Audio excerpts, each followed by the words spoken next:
President Bush says more bombing before any ground offensive begins. Iraq fires Scuds at Saudi Arabia and Israel. And U.S. planes bomb Iraqis around the clock.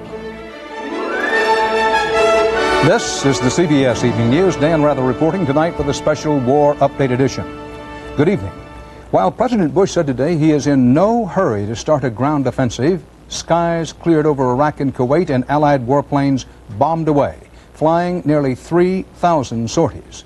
An Iraqi government minister said thousands of civilians have been killed or wounded in the bombing, a big increase over earlier casualty claims. There's no way to confirm these claims. Iraq also shot back with Scud missiles aimed at Saudi Arabia and Israel. President Bush indicated today that he's holding off the start of a ground offensive, at least for a while.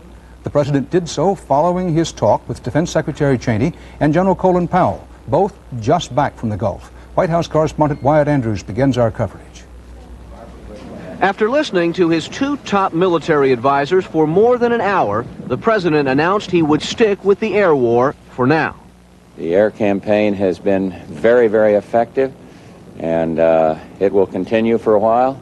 Altogether, I feel much better after this briefing. I've always felt confident we were on the right path. I feel even more so now.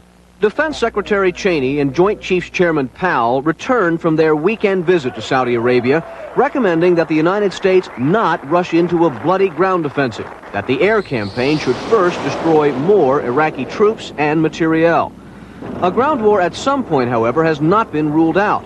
The president even implied that any time Cheney, Powell, and Allied Commander Schwarzkopf believe a ground war to be necessary, he will order it. If they come to me and say there needs to be another phase, then I will then make that decision, because that is a decision for the President of the United States. Continuing the air war is a military decision, but it risks political problems within the alliance.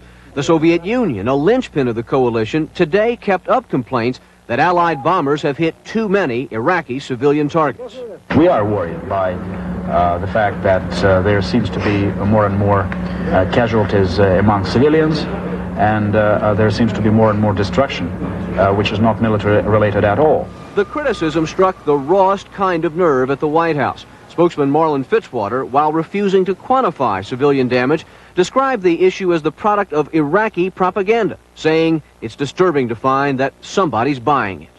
There is no targeting of civilians. It has gone far better in terms of casualties than I'd hoped.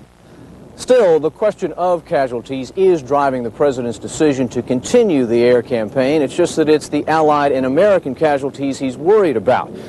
Today's decision ultimately means the president is prepared and thinks he can ride out the international criticism if, in the end, that saves thousands of Allied lives. Dan? Thanks, Wyatt. Allied forces intensified their bombing of Iraqi forces today. One U.S. pilot said, and I quote, "We hated to come back, but we ran out of bombs." Iraq's Minister of Religious Affairs said thousands of civilians have been killed or wounded, but he had no precise figures. Correspondent Richard Threlkeld has more on the war. The Allies apparently want to spend a few more weeks bombing the Iraqi army before deciding to do battle with it on the ground. And today, in perfect flying weather, the bombing continued with a vengeance. 2,900 sorties, many of them involving these A-10 Warthogs, attacking Iraqi tanks and artillery. They flew so many missions out of just this one Saudi airbase, the pilots never even got out of the cockpits while the planes were